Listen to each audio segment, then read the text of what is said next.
Welcome to CSEB aspirants. അപ്പോൾ ഇന്ന് നമ്മൾ ഒരു മോക്ക് ടെസ്റ്റാണ് ചെയ്യാൻ പോകുന്നത് കേട്ടോ. നമ്മൾ ചെറിയൊരു കോഴ്സ് തുടങ്ങിയ കാര്യം നമ്മൾ ഓൾറെഡി പറഞ്ഞിരുന്നു. കോപ്പറേറ്റീവിൻ്റെ ഒരു ക്രാഷ് കോഴ്സാണ് കേട്ടോ. കോപ്പറേറ്റീവ് KCS ആക്റ്റുമായി ബന്ധപ്പെട്ട എല്ലാ സെക്ഷൻസും റൂൾസും വിത്ത് പുതിയ അമെൻമെൻറ്റ്സ് സഹിതം നമ്മൾ PDF ഇട്ടിട്ട് പിന്നെ വോയിസ് ക്ലാസ്സാണ് നമ്മൾ ചെയ്യുന്നത്. അപ്പോൾ അത് നമ്മൾ ഒരു ഓൺലൈൻ എക്സാമും കൂടി കണ്ടക്ട് ചെയ്യുന്നുണ്ട്. വീക്കിലി നമ്മൾ 4 ഓൺലൈൻ എക്സാംസാണ് കേട്ടോ. ആഴ്ചയിൽ 4 100 മാർക്കിൻ്റെ എക്സാം കണ്ടക്ട് ചെയ്യുന്നുണ്ട്. അപ്പോൾ അതിലത്തെ കുറച്ച് ക്വസ്റ്റ്യൻസാണ് നമ്മളിന്ന് മോക്ക് ടെസ്റ്റായിട്ട് ഇവിടെ ചെയ്യുന്നത്. ഓക്കെ, അവിടെ ഓൺലൈനായിട്ട് ചെയ്യാൻ പറ്റുന്ന കാര്യമാണ്. അപ്പോൾ ഇന്ന് നമ്മളതിന് കുറച്ച് ക്വസ്റ്റ്യൻസ് എടുത്തിട്ട് മോക്ക് ടെസ്റ്റായിട്ട് ചെയ്യണം കേട്ടോ. ഓക്കെ, അപ്പോൾ എല്ലാവരും മോക്ക് ടെസ്റ്റ് ചെയ്ത് നോക്കുക. കോഴ്സിൽ ജോയിൻ ചെയ്യാൻ ആഗ്രഹമുള്ള ആൾക്കാരെങ്കിലും ഉണ്ടെങ്കിൽ നമ്മുടെ ചാനൽ നമ്പറിൽ ജസ്റ്റ് ഒന്ന് മെസ്സേജ് ചെയ്ത് ചോദിച്ചാൽ മതി. ഓക്കെ, പിന്നെ കൂടാതെ നമ്മുടെ ഇതിൻ്റെ PDF നമ്മുടെ ഗ്രൂപ്പിൽ അവൈലബിൾ ആവും കേട്ടോ, ഫോൾഡറിൽ അവൈലബിൾ ആവും. ഓക്കെ, അപ്പോൾ മോക്ക് ടെസ്റ്റ് നമ്മൾ ചെയ്യാൻ പോവാണ്. ഒന്നാമത്തെ ചോദ്യം, which section of the KCS act deals with the recruitment of cooperative institutions transferred to PSCക്ക് നിയമനങ്ങൾ ട്രാൻസ്ഫർ ചെയ്തുവല്ലോ, അതിൻ്റെ ഡേറ്റാണ് ചോദിച്ചിട്ടുള്ളത് കേട്ടോ. അപ്പോൾ സെക്ഷൻ 69 സബ്സെക്ഷൻ 4, B ആയിട്ട് കൊടുത്തിട്ടുള്ളത് section 80 3A, C section 97, D section 182. ഏതാണ് ആൻസർ ആയിട്ട് വരിക? ആൻസർ അടയാളപ്പെടുത്താൻ പോവാണ് കേട്ടോ. ആൻസർ അങ്ങനെ അടയാളപ്പെടുത്തി നമുക്ക് പഠിച്ചു പോവാം. സെക്ഷൻ 80 3A ആണ് കേട്ടോ. സെക്ഷൻ 80 3 ആണ്. 3A ആണ് PSCക്ക് ട്രാൻസ്ഫർ ചെയ്തിട്ടുള്ള നിയമനങ്ങൾ വരുന്നത്. ഓക്കെ, നെക്സ്റ്റ് വരുന്നത്, what does appendix 1 of KCS rules deals with? റൂൾസിലാണല്ലോ അപ്പൻഡിക്സ് പറയുന്നത്. അപ്പോൾ അപ്പൻഡിക്സ് 1 എന്തുമായി ബന്ധപ്പെട്ടിരിക്കുന്നു? Classification of societies, registers to be maintained by SCU and CCU, various forms, time limits. അപ്പോൾ ഏതൊക്കെയാണ് അപ്പൻഡിക്സ് 1മായി ബന്ധപ്പെട്ടിട്ടുള്ളതെന്നാണ്. അപ്പൻഡിക്സ് 1ൽ എന്താണുള്ളത്? അപ്പൻഡിക്സ് 1ലുള്ളത് registers to be maintained by SCU and CCU. Okay, SCUയും CCUയും മെയിൻറ്റെയിൻ ചെയ്യുന്ന രജിസ്ട്രേഴ്സിനെ കുറിച്ച് പറഞ്ഞിട്ടാണ് അപ്പൻഡിക്സ് 1 ഉള്ളത് അല്ലേ. ഇനി നെക്സ്റ്റ് വരുന്നത്, when was the first amendment to the KCS act pass ചെയ്ത്? ഫസ്റ്റ് അമെൻമെൻറ്റ് ഏത് വർഷമാണ് വന്നത്? ഏത് വർഷമാണ് വന്നത്? 1971, 74, പിന്നെ 2000, 2011 എന്ന് കൊടുത്തിട്ടുണ്ട്. അപ്പോൾ ഏതാണ്? 1974ലാണ് ഫസ്റ്റ് വന്നിട്ടുള്ളത് കേട്ടോ. ഇതിലാണ് വന്നിട്ടുള്ളത് 1974 ആണ്. ഓക്കെ, നെക്സ്റ്റ് വന്നിട്ടുള്ളത്, what was the largest amendment in the history of KCS ആക്ടിൽ ഒരു ബൃഹത്തായ മാറ്റം കൊണ്ടുവന്ന അമെൻമെൻറ്റ് ഏതാണെന്നാണ് ചോദ്യം വന്നിട്ടുള്ളത്.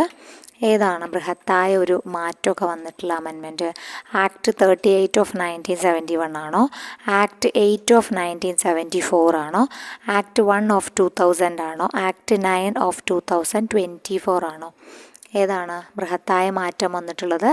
ആക്ട് 1 ഓഫ് 2000 ആണ് കേട്ടോ. DCA ഒക്കെ വന്നല്ലോ. DCA ഒക്കെ വന്നത് ഈ ഒരു ആക്ടിന് ശേഷമാണ്. DCA എന്ന പോസ്റ്റൊക്കെ വന്നത്. അഞ്ചാമത്തെ question, which constitutional amendment gave constitutional status to cooperative societies?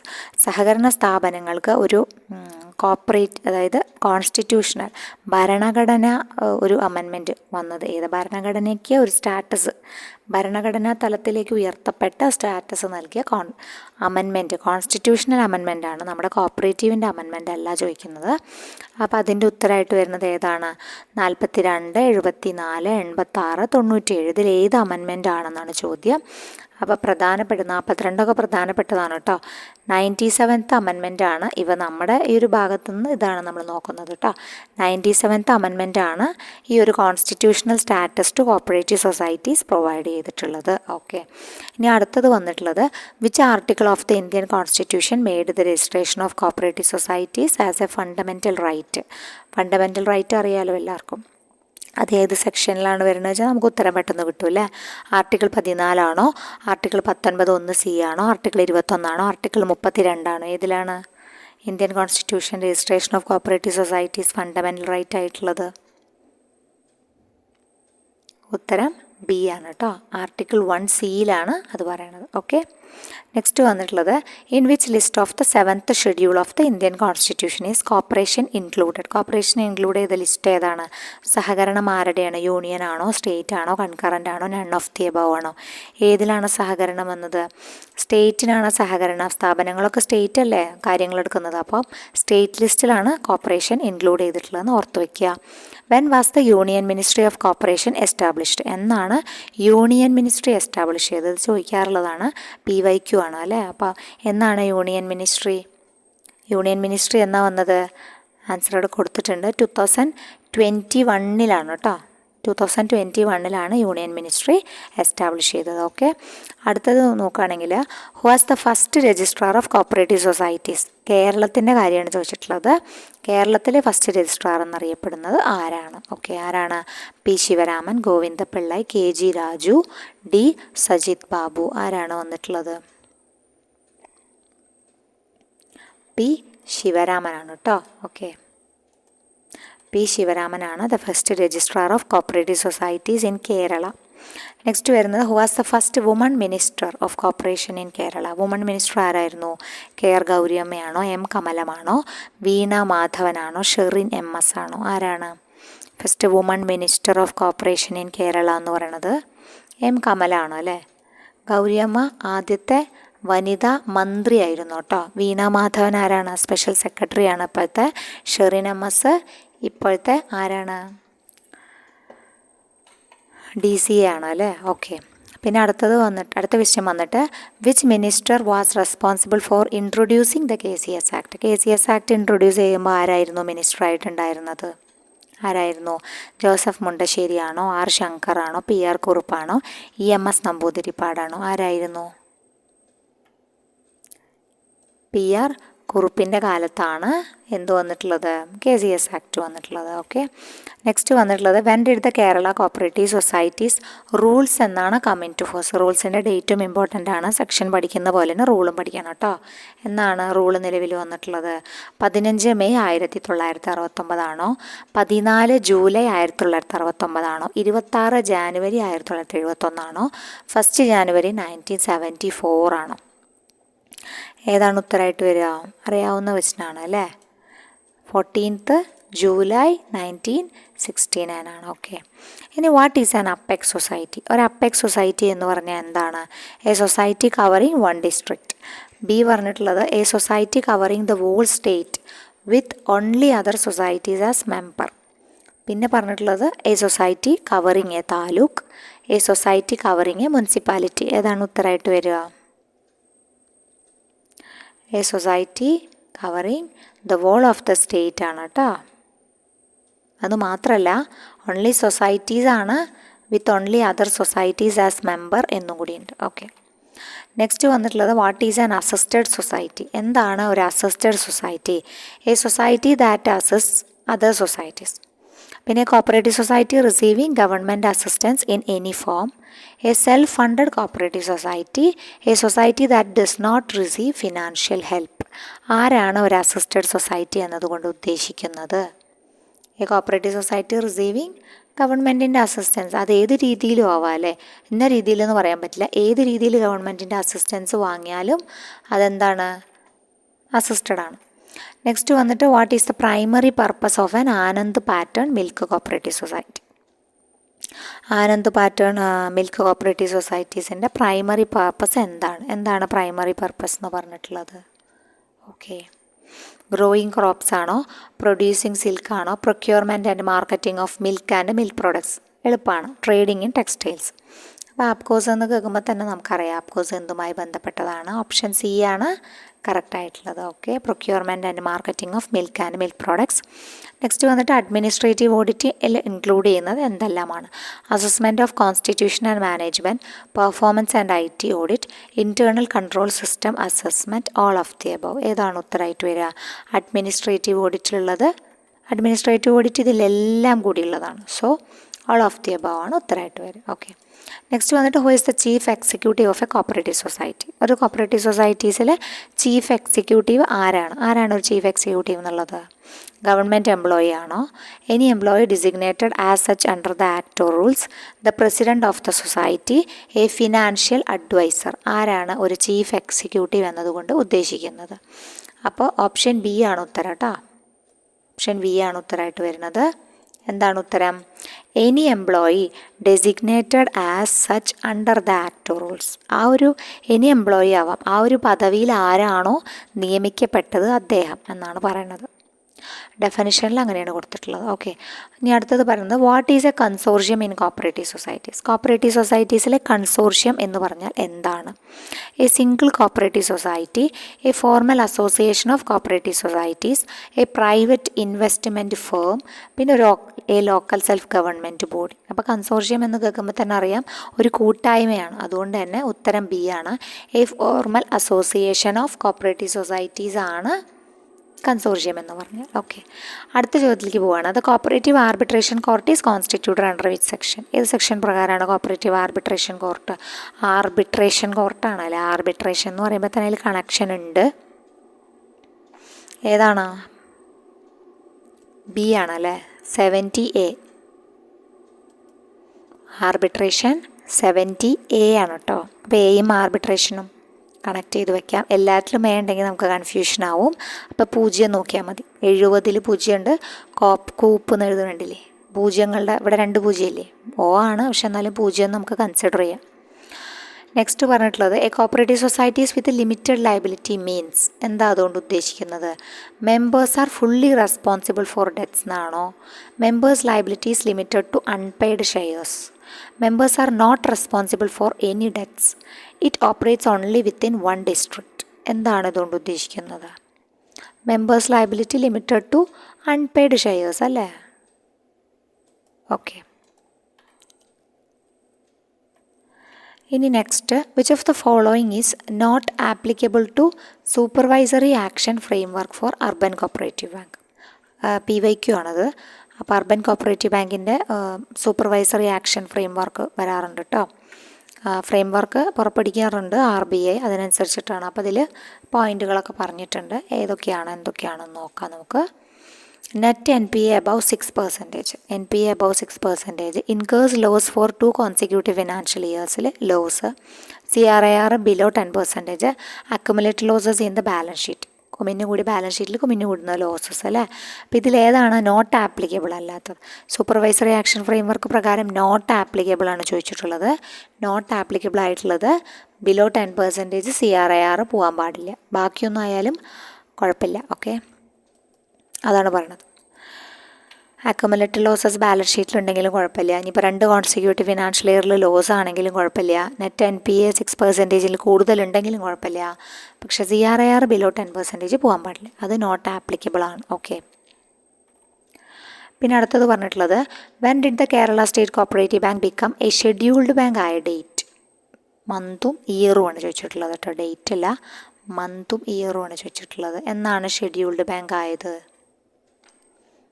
അറിയാം, ജൂലൈ 1966. ഓക്കെ, നെക്സ്റ്റ് വന്നിട്ടുള്ളത് the details of newly elected committee shall be send to the registrar financing bank circle cooperative union by the dash of the society within a week of their taking charge. എന്താണ് ഉത്തരമായിട്ട് വരിക? Secretary ആണോ, president ആണോ, presiding officer ആണോ, returning officer ആണോ? ഏതാണ് ഉത്തരമായിട്ട് വരുന്നത്? ആരാണ്? പ്രസിഡൻ്റ് ആണ് ഉത്തരം കേട്ടോ. ഓക്കെ, നെക്സ്റ്റ് വന്നിട്ട് 24 ആണ്. റൂൾ 181 KCS റൂൾസിൻ്റെ 181 എന്തുമായി ബന്ധപ്പെട്ടിരിക്കുന്നു എന്നാണ് ചോദ്യം. 181 എന്താണ്? ഡിസിപ്ലിനറി ആക്ഷൻ ആണോ, ലെവി ഓഫ് ഓഡിറ്റ് ഫീസ് ആണോ, application for enforcement of charge ആണോ, power to exempt from rules ആണോ? ഏതാണ്? അപ്പോൾ 24 power to exempt from rules ആണ് 24. ഓക്കെ, അതായത് റൂൾ 181 ആണ് കേട്ടോ. 181 എന്താണ്? Power to exempt from rules. Next question വന്നിട്ട് dash shall direct the society to suspend an employee who indulge in any malpractices. Malpractice നടത്തിയവരെ suspend ചെയ്യുന്ന ആരാണ്? Government ഉണ്ട്, പിന്നെ ഡയറക്ടർ ഓഫ് കോപ്പറേറ്റീവ് ഓഡിറ്റ് ഉണ്ട്, രജിസ്ട്രാർ ഉണ്ട്. Both B and C എന്നും കൊടുത്തിട്ടുണ്ട്. ആരാണ്? ഇൻഡൾജിൻ മാൽ പ്രാക്ടീസസ് നടത്തിയവരെ സസ്പെൻഡ് ചെയ്യുന്നത് ആരാണ്? അപ്പോൾ രജിസ്ട്രാറാണ് അതിൻ്റെ ഒരു അതോറിറ്റി എന്ന് പറഞ്ഞു കഴിഞ്ഞാൽ. നെക്സ്റ്റ് നമ്മൾ കുറച്ച് GK ഉൾപ്പെടുത്തിയിട്ടുണ്ട്, അപ്പോൾ അതും കൂടി നോക്കാം. ഹരിതവിപ്ലവം എന്ന പദം ആദ്യമായി ഉപയോഗിച്ചത് ആരാണ്? ഹരിതവിപ്ലവം എന്ന പദം ആദ്യമായി ഉപയോഗിച്ചത് ആരാണ്? William Gibbon, William Ross, William Gaud, William gown. അപ്പോൾ വില്യം ഗൗഡാണ് കേട്ടോ ഹരിതവിപ്ലവം എന്ന പദം ആദ്യമായിട്ട് ഉപയോഗിച്ചത്. അടുത്ത ക്വസ്റ്റ്യൻ, ദേശീയ ആസൂത്രണ കമ്മിറ്റി എന്ന ആശയം അവതരിപ്പിച്ചത് ആരാണ്? രാജേന്ദ്ര പ്രസാദ്, ജവഹർലാൽ നെഹ്റു, KC നിയോഗി, മേഘനാഥ് സാഹ. ഏതാണ് ഉത്തരമായിട്ട് വരിക? മേഘനാഥ് സാഹയാണ് ഉത്തരമായിട്ട് വരിക. Next question, world trade organisation സ്ഥാപിതമായ വർഷം. വേൾഡ് ട്രേഡ് ഓർഗനൈസേഷൻ എന്നാണ് സ്ഥാപിതമായത്? 1995 കേട്ടോ സ്ഥാപിതമായത്. ഇങ്ങനത്തെ ഇൻ്റർനാഷണൽ ആയിട്ടുള്ള ഓർഗനൈസേഷൻസ്, അതിൻ്റെ ഹെഡ് ക്വാർട്ടേഴ്സ്, അതിൻ്റെ വർഷം, അതൊക്കെ ഇമ്പോർട്ടൻ്റ് ആണ് കേട്ടോ. ലോക വ്യാപാര സംഘടനയിൽ ഇപ്പോഴത്തെ അംഗസംഖ്യയുടെ കാര്യമാണ് ചോദിച്ചത്. അംഗസംഖ്യ എത്രയാണ്? 165, 166, 167, 168. 166 ഇപ്പോഴത്തെ അംഗസംഖ്യ. നെക്സ്റ്റ് ക്വസ്റ്റ്യൻ, ഹരിത വിപ്ലവത്തിൻ്റെ ഏഷ്യൻ ഗേഹം എന്നറിയപ്പെടുന്ന ഏത് രാജ്യമാണ്? ഏഷ്യൻ ഗേഹമാണ് കേട്ടോ. ഫിലിപ്പൈൻസ് ആണ് ഉത്തരം കേട്ടോ. ഫിലിപ്പൈൻസ് ആണ് ഏഷ്യൻ ഗേഹം എന്നറിയപ്പെടുന്നത്. നെക്സ്റ്റ് വന്നിട്ട്, കേരളത്തിലെ ആദ്യത്തെ ഹരിത റെയിൽവേ സ്റ്റേഷൻ സ്ഥിതി ചെയ്യുന്നത് ഏത് ജില്ലയിലാണ്? ഏത് ജില്ലയിലാണ് ഹരിത റെയിൽവേ സ്റ്റേഷൻ ഉള്ളത്? കണ്ണൂർ ജില്ല കേട്ടോ. കണ്ണൂർ ജില്ല. ഓക്കെ. നെക്സ്റ്റ്, സംസ്ഥാന ബജറ്റ് ലോഗോയിൽ നിന്നും ഇന്ത്യൻ രൂപയുടെ ചിഹ്നം മാറ്റിയ സംസ്ഥാനം ഏത്? ഏത് സംസ്ഥാനമാണ് ഇന്ത്യൻ രൂപയുടെ ചിഹ്നം മാറ്റിയത്? തമിഴ്നാടാണ് ഉത്തരം കേട്ടോ. ലോക ഉപഭോക്തൃ അവകാശ ദിനം. ലോക ഉപഭോക്തൃ അവകാശ ദിനം എന്നാണ്. അപ്പം ഇന്നത്തെ പ്രധാനപ്പെട്ട ലോക ദിനങ്ങളും നാഷണൽ ഡേയ്സും നമ്മുടെ രണ്ടും നോക്കണം കേട്ടോ.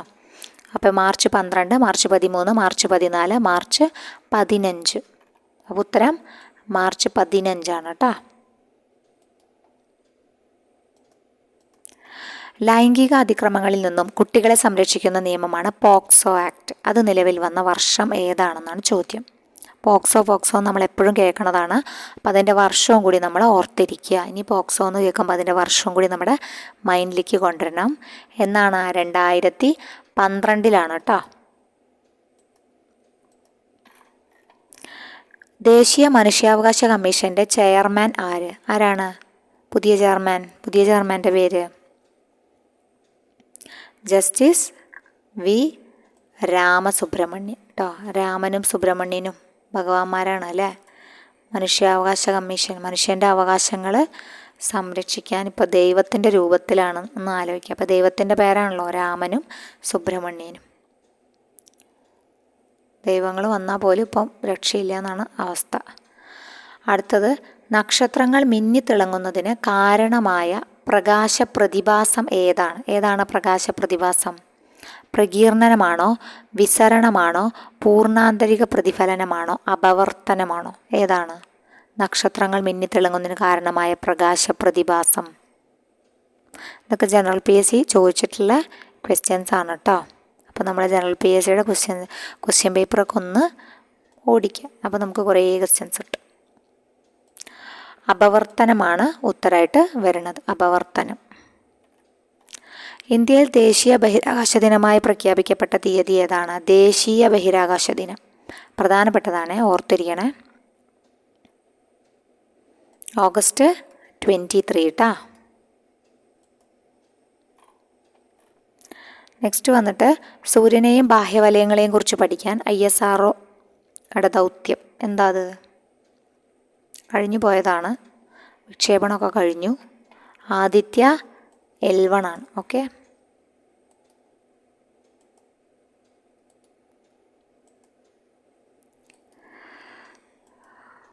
നെക്സ്റ്റ്, ദേശീയ സാമൂഹ്യ സുരക്ഷാ ദിനം എന്നാ? അത് സാമൂഹ്യ സുരക്ഷാ ദിനം വളരെ ഇമ്പോർട്ടൻ്റ് ആണ് കേട്ടോ. ദേശീയ സാമൂഹ്യ സുരക്ഷാ ദിനം 39A.